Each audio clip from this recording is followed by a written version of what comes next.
जय श्री राधे, जय श्री कृष्णा। आज मैं आपको माघ मास कृष्ण पक्ष चतुर्थी को चौथ का जो व्रत किया जाता है, तिल चौथ की उसमें कथा सुनी जाती है, उसके साथ भगवान गणेश की भी कथा सुनी जाती है, वह कथा मैं सुनाती हूँ। मैंने तिल चौथ माता की कथा सुना दी है, अब तिल चौथ गणेश की कथा सुना रही हूँ। एक गांव में एक देवरानी और एक जेठानी थी।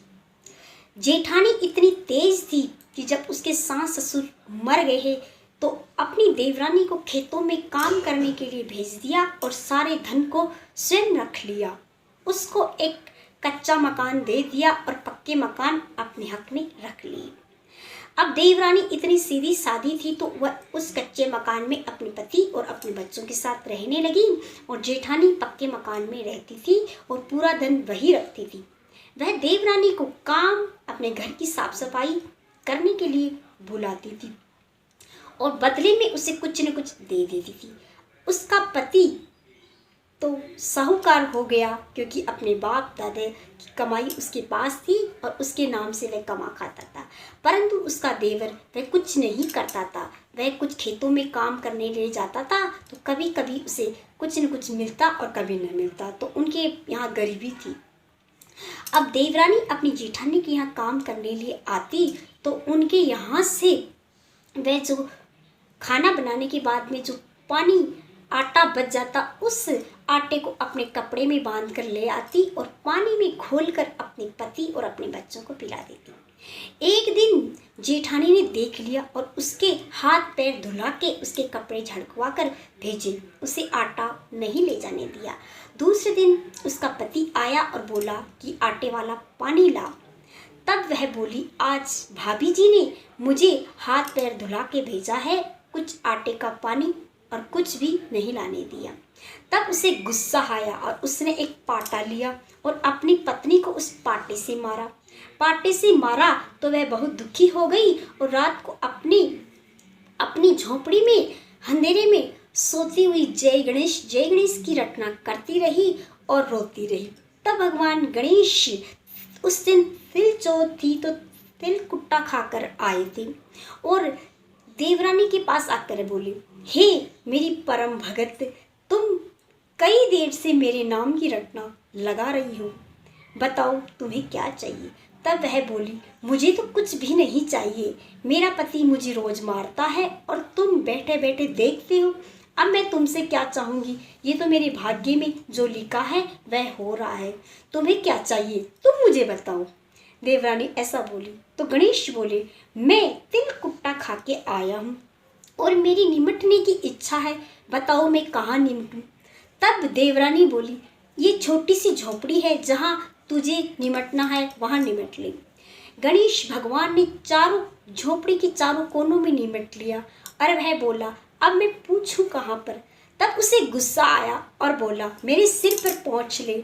भगवान गणेश ने देवरानी की सर पर बैठकर उसे पहुँच लिया और वह जाने लगा।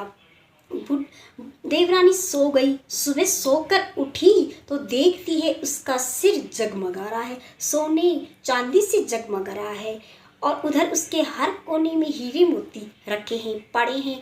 भगवान गणेश निमट कर गए थे, उन सब का हीरा मोती हो गया, सोना चांदी हो गया। वह सोरने लगी, बुहारने लगी। उधर जेठानी सोचती है, आज देवरानी काम करने के लिए क्यों नहीं आई, अपने बच्चों को भेजा तो बच्चे देखते हैं सोना चांदी, चाची तो बुहा रही है, अपनी माँ से जाकर बताते।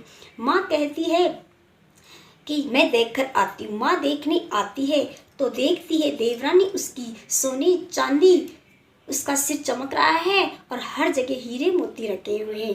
ये सब कैसे हुआ, जेठानी ने देवरानी से पूछा तो देवरानी ने सारी बात अपनी जेठानी को बता दी। दूसरे दिन जेठानी अपने पति से बोली, आज शाम को आप मुझे पाटे से मारना। जेठ बोला, ये सब तुम क्या कह रही हो। तब जेठानी बोली, आपको कुछ कहने की ज़रूरत नहीं है, आप मुझसे खाना मांगना और तब मैं आपसे ना दूं तो आप मुझे पाटे से ही मारना।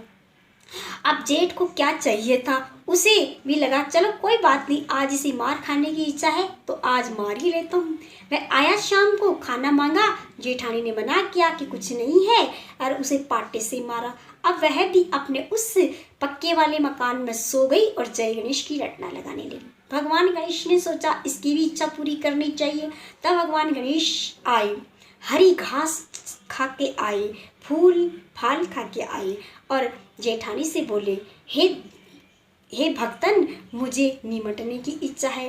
तब वह जेठानी बोली, आओ भगवान गणेश, उस मेरी देवरानी के घर में तो कच्चा मकान था, परंतु मेरे यहाँ तो पक्का मकान है और आप जहाँ चाहे बैठ कर निमट लो, आपकी जितनी इच्छा हो उतना निमट लो। भगवान गणेश चारों तरफ निमट लिए। अब बोले, अब मैं अपना पूछूं कहा। तब वह बोले, आइए भगवान गणेश, मेरे सिर पर पूछ लीजिए। भगवान गणेश ने सिर पर पूछ लिया और वहां पर भी उसे निमट दिया और गंदा कर दिया। अब भगवान गणेश चले गए। सुबह वह जेठानी उठी तो देखती है वह निमटने में भंडी पड़ी है, चारों तरफ निमटना ही निमटना पड़ा है। वह भगवान गणेश तिल हरी घास खा के आए तो हरा हरा उसने चारों तरफ कर दिया। अब वह देखने लगी, ये कैसी माया है, देवरानी को तो धन दिया गणेश ने और मुझे ये गंदगी दी है। वह भगवान गणेश से बोलने लगी, हे भगवान गणेश, आपने ये दुहात क्यों की। तब भगवान गणेश उसे बोलने लगे, वहाँ पर सपने वह दिखाई तो देते नहीं थे, परंतु उसे बोलने लगे, तुमने तो धन के लिए सब किया है, परंतु उसने सच्ची भक्ति से मुझे पुकारा था तो मैंने उसका दुख दूर किया है। उसने कुछ नहीं मांगा, तूने मांगा था, निमटने के लिए कहा था तो मैंने निमट लिया, अब तुम जानो तुम्हारा काम। तब वह कहने लगी, हे भगवान गणेश, मुझे इस संकट जाल से बचाओ और इस निमटने को खुद ही समेटो, क्योंकि ये तो मेरे बस की बात नहीं है। तब वह बोला, एक शर्त पर मैं ये समेट लूँगा, अपने ससुर जी के दिए हुए धन को, आधे धन को अपनी देवरानी को दो अपने। तब वह बोली, ठीक है, मैं दे दूंगी।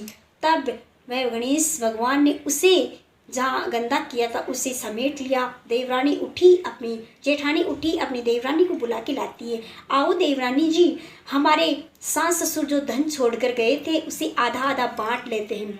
देवरानी बोली, जैसी आपकी इच्छा, आप जो देंगे मैं उसे सिर लगा के रख लूँगी। अब जेठानी ने अपने सारे धन में से आधा धन देवरानी को दे दिया, परंतु 2 सोने के 9 लाख के हार थे, उसने बखारी में रखे थे। सोचा ये तो देवरानी को पता नहीं है, इन्हें तो मैं रख ही लेती हूँ।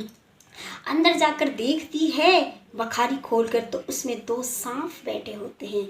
भगवान गणेश बोलते हैं, अरे साहूकारनी, इन 9 लाख के हार को भी दे दे, वरना ये सांप तुझे डस लेंगे। ये सोचकर उसने देवरानी को फिर बुलाया और एक हार उसे दे दिया। अब सांप शांत हो गए और वह देवरानी जेठानी दोनों प्रसन्न हो गई। उधर भगवान गणेश ने अपना निमटना समेट लिया और भगवान गणेश देवरानी और जेठानी से बोले, दोनों एक साथ मेरी पूजा करना, मेरी कथा सुनना, मेरा व्रत रखना, तुम दोनों को पुत्र पौत्र धन धान्य सुख सौभाग्य सब हो जाएगा, परंतु दोनों खुशी खुशी करना। तभी से देवरानी जेठानी दोनों बहनों की तरह रहने लगी और दोनों ने भगवान गणेश की एक साथ बैठकर कथा सुनी, व्रत किया, पूजा की, तिल का भोग लगाया। भगवान गणेश प्रसन्न हो गए, उन दोनों के पति अच्छे कमाने लगे, बच्चे बड़े हो गए, उन सब की शादी हो गई, वधुएं आई और बच्चे, उनको भी बच्चे हो गए और घर में सुख और संपदा छा गई। इस प्रकार भगवान गणेश की पूजा आराधना करने से देवरानी का दुख मिट गया और जेठानी को सद्बुद्धि आ गई। जय श्री गणेश। तो ये थी भगवान गणेश की कथा। आपको कैसी लगी? अच्छी लगी तो मेरे चैनल को लाइक करें, शेयर करें, सब्सक्राइब करें। आपका बहुत बहुत धन्यवाद। जय श्री कृष्ण, जय श्री राधे।